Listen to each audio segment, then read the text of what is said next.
And again, that these are goons sponsored by the state, using walkie-talkies. No amount of denial by the Inspector General and the DCI will convince Kenyans that this is not the case. And I want to challenge Mr. Kanja. I have respect for him, that he should stand and actually, if he's in charge, because he's also a member of National Police Service Directorate, to say no and dismantle this criminal crowd, because international community is watching.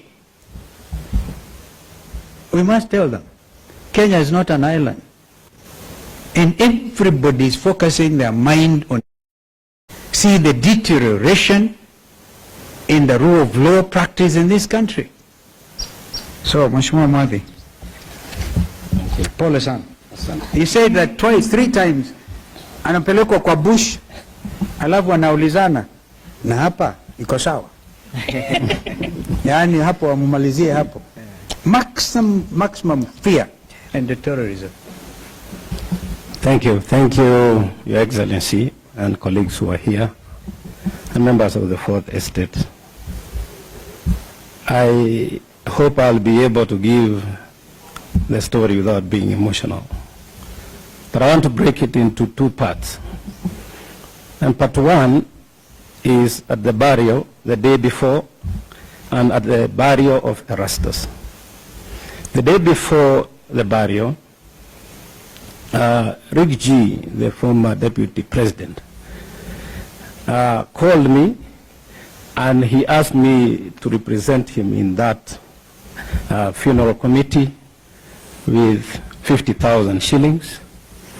And he also said that he would attend that burial. So when I went there, I found so many people, roughly about 300 of them. And when I spoke to them, because they gathered, I spoke about what Rigiji had told me, pole, kwa familia, and then I've also brought my pole. And then I told them, for what Rigiji is doing in our community or our area, I would be pleased if Rigiji himself, Stephen Kalonzo Musyoka, who is here, somebody like Matiang'i,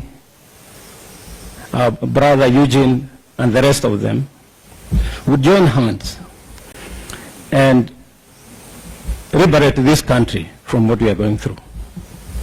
The people who are there were very excited, extremely excited, even to hear that Rigiji was going to come.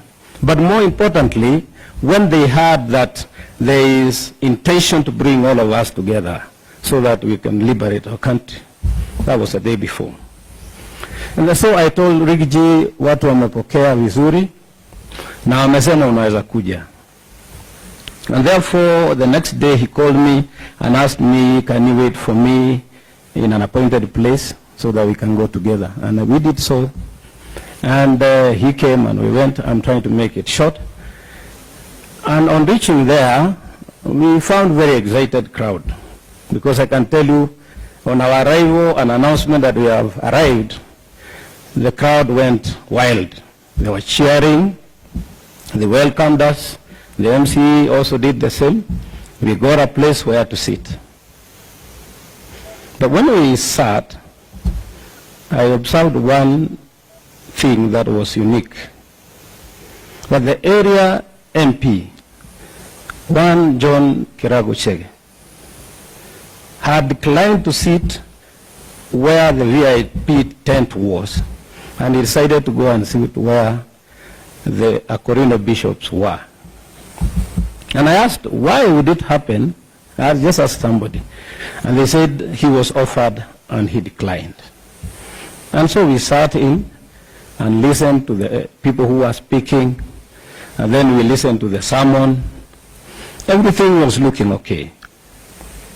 But at one point, when the bishop, the main bishop, was preaching, there was sudden influx of young men, who came from 3 different directions. Most of them did not come to stand or sit where we were. What they did, is that they sat next to the fence, others near the gate, and the rest were somewhere near the toilets. And at one time I remember I went to the washroom, and there is, now when I was thinking later, there was this one person who had a cape and had a mask, was like hooded, who from afar escorted me to the toilet, though I had my voice. Then he came back and went behind the VIP tent. I did not take offense because I didn't know who he was. I'm saying that because you will hear what happens when I get into the Subarus.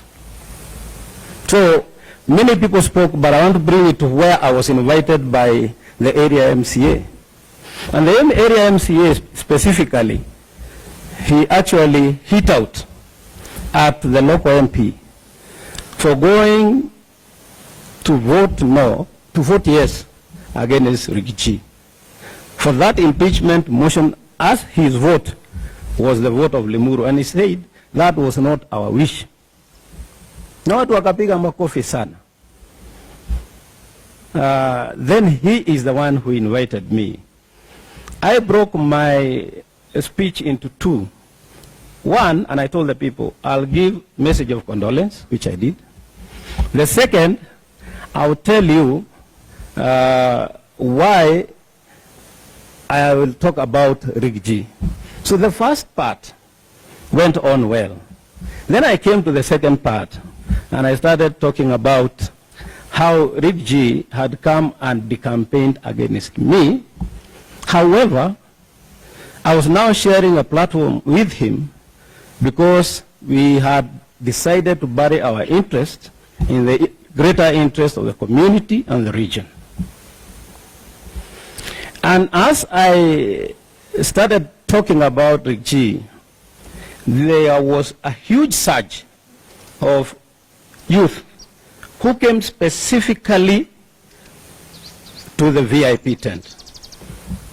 And I noted that VIP tent was like a target. So I was speaking and looking at them and trying to bring peace, telling them I'm peaceful, everybody who is here is peaceful. And they said, don't tell us about Rigathi. We would have voted for you, but he told us not to vote for you. I told them, that's fine. Even me, I would even probably not speak to him. But now that we have a common problem, we need to move together. They now started shouting back, said, no, we are not going to allow it. The first person to shout that, I told him, just relax. I explained, then you tell me whether what I've said is okay.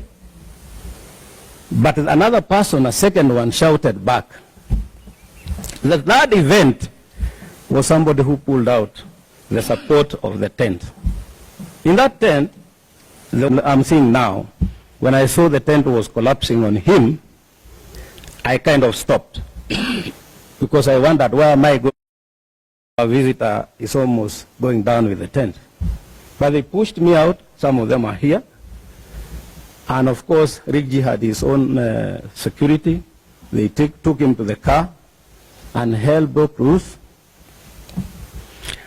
They ran after us. And I want to make this clear that they had intentions. Because for the first time, I ran frantically for 2 kilometers. You look like a marathon. And what still is because it was downhill. So by the time I got where I was going, my knees were aching. Yeah, it's not a laughing matter, but we can laugh about it. And then at one time again we got onto the road, and then we saw those guys coming. Then they said, my guys told me, you know, those guys are carrying machetes, they are carrying pangas, some nut rungus. So the best thing you can do, tusipite barabara, when they see they can't get you, wataingia kwa boda boda, alafu watafika mahali tuko. And indeed I did that. And therefore we got into one of the houses. I want to believe he's a cousin of Baba Yao, because he so introduced himself. And when we got there, he told us, you are not going to pass through the actual path. Mutapitia kwa majani, mutapitia kwa mahindi, na mtapitia kwa napier grass and into the forest so that they don't see you. When we explained what was happening. And he quickly said, can you take off? Because probably he imagined what kind of harm there was going to be. So we took off and we ended up in some road. And one of my PAs, then I told him, now that we are here, what do we do? I cannot go to walking to the main road. I don't know what will happen. So he said, we'll ask for a taxi. And he asked for a taxi. And this taxi came, it was very near the main road. And because I knew those guys probably would come to the shopping center of Bibirioni, I decided then I'll tell the taxi to drive me away towards Naivasha, and wherever I'll be, probably I'll look for a vehicle means to get home, and that's what they did. In the meantime, I was trying to call my guys. My driver was not picking, but at least one of the guys picked and he said he's okay. Vehicles have been hammered, but where we end up to, you just go, we will see what to do. So to me, I took off on the way towards flyover. There's a center called Flyover. And we were in that taxi. There are two Subarus. One black came in front.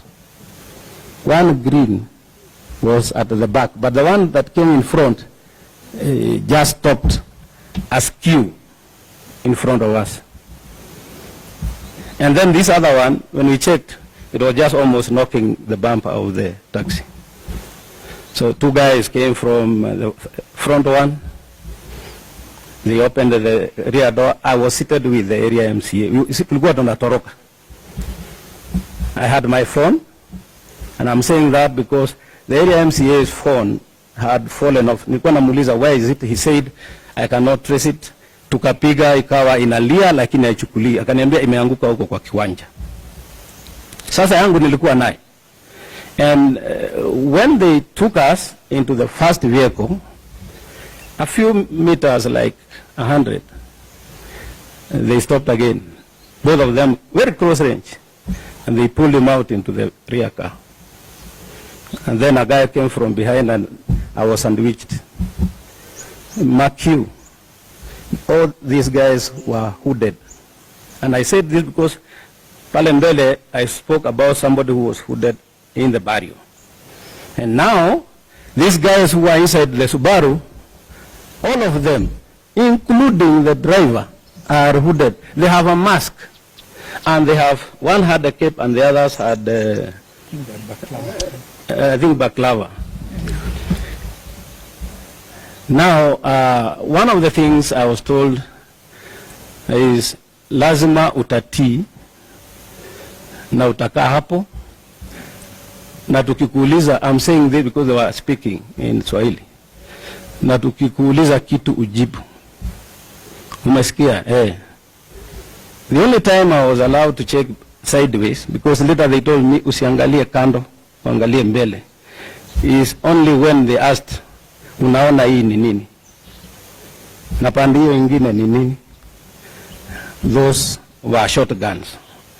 I've been a chairman of security, I know them. Now, one of the significant things is, nimeona they have shotguns. The numbers, the vehicles don't have number plates. And the guy in front has a walkie-talkie. So my conclusion was, who would be like this, driving a vehicle like this? Having seen what Gen Z was going through, nikajua I am in for it. And so I said I will answer. And the long and short of it, the questions were telling. One question I was asked immediately is whether I love myself. And I said yes. The second thing they asked is, do you have a wife? And I said yes. Do you love her? And I said yes. Tunaenda tu. Do you have children? Yes. How many? Nikawambia I have 4 children. 2 boys, 2 girls. Nikaenda kueleza, you are talking too much. You must answer after you are asked a question.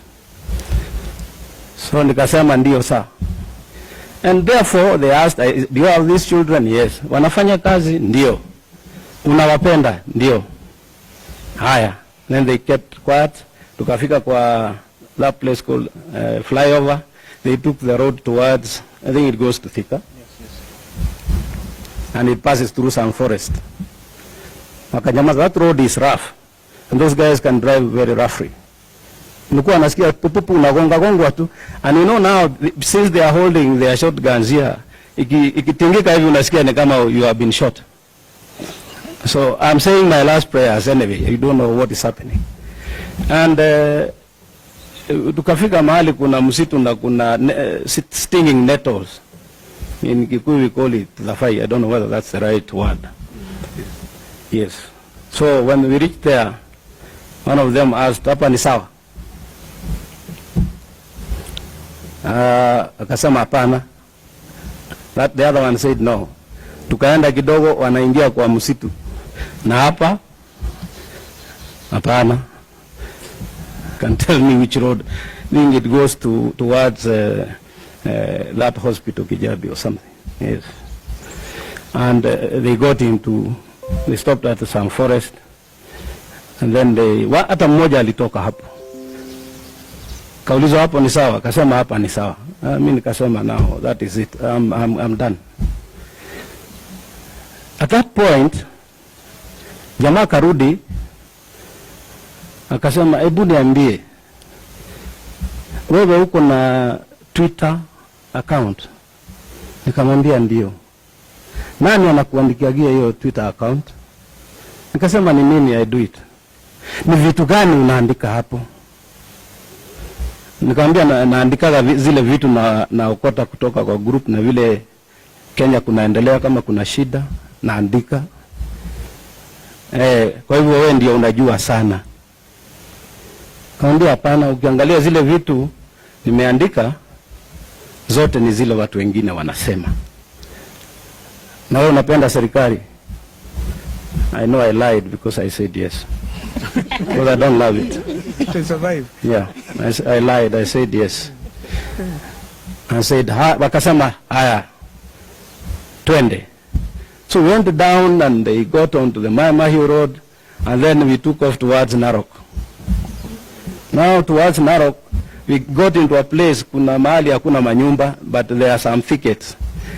They stopped there. That was the third time. And said, hapa ndio mwisho. So I didn't know whether ni mwisho ya safari ama ni mwisho yangu. Kasema hapa ni sawa kabisa. So I asked, mlikuwa mnataka nifanye aje? Because mimi sijaongea kitu mbaya. Mkiangalia vile niliongea pale kwa mazishi, nyamaza. Sisi tuko kazi. They said, keep quiet, we are doing our work. Kasema asante. Even bad things wakisema nasema asante. Then all of a sudden tena wakapinduka. And from that point towards Mwathi, there was intense discussion between them and somebody. Ule alikuwa mbele ndio alikuwa anauliza wanasema kilo Charlie Bravo something, vitu kama hizo. I know it's some coded word and mostly used by police. Now having been a chair of security, I know that. And maybe other people they use. But now I'm convinced that hizi magari hasina namba, watu wako na guns, wamejihud na wanaongea kilo Charlie, and I saw what happened to the agency. Then I knew I was obviously with those kind of people who are molesting peace-loving Kenyans just to stifle democracy. And so they took off talking, very coded, extremely coded language, na wakaja towards Nairobi, branched off. In fact, kuna mahali walipitia wrong side pale ndio waingie Southern Bypass. And they got into Southern Bypass. They started driving slowly. There was a conversation that was intense with coded words. And then they said, unajua tunaweza kukua. Now, when they said this, and I knew that road goes towards Ngong Forest, I knew my life is over. Nikasema ndio, but hakuna kitu kibaya mimi nimefanya. na hakuna mtu nimetusi. And so tukaja tu hivyo, then they started speeding, and that conversation finally how it ended along bypass was yes sir, copied. The last word was yes sir, copied. After copied, brakes, zikapigwa brakes, gari. I was alone. I never saw, I don't know how we lost the other one. But you know, I was told to face front. So sijui kama hii ingine inakuja ama ikuji, sijui, I'm only seeing hapa in between this guy and the driver. And therefore, along, when they said, yes sir, copied, wakapiga brakes, gari kasimama, they told me, toka umbwa wewe. And so I got out in the middle of nowhere. Mimi sikuwa na nyumba, sikuwa na nini. Nikajua sasa it's me and my God and prayer. What time was it? I can't tell time because they had actually, maybe I forgot to say, they had told me to switch off my phones. And I had switched them off. And I couldn't, because now you have been put somewhere, it's dark. You don't want to attract the attention of somebody, probably aona mwangaza ya simu. You want also to move in the dark somehow. And so I didn't. So they put me on the side going towards Langata, and I thought they wanted to shoot me. So the moment they moved, I crossed on to the other side, and I went kwa ditch, nikapitia sasa hiyo kama ni mtaro, walking and running and checking whether any vehicle is coming. I guess it was between 600 or 800 meters. I got onto the road, the branches off from Karen. I started running towards Karen in the middle of the road. And that's where I met with one boda fellow. I almost, nilikuwa na karibu nimshikilia hivi. Na muomba tafadhali, shouting. But he stopped mbali. Nikamwambia ni wakora wananichapa. Nipatie lift, hata nitalipa. By the way, those guys never took anything from me. Hawakuchukua simu, hawakuchukua pesa, hawakuchukua anything. So he stopped and said, weka hapo nikufikisha hapa utauawa. And so I told him, drop me at the Great Corner. I knew I would get a taxi. Then along the way, I think he saw it was easy. Nikamwambia nimedropiwa hapo na wakora, na nilijua hapo ni pabaya. Akaniambia anaenda Kilimani. Nikamwambia drop me there at Kilimani. So at Kilimani, I picked a cab, which took me home. Na nikamwambia kijana wangu, you go pay for me the taxi. At least we have evidence that is what has brought me. Okay. That is how it was. Pardon. Thank you. I guess that is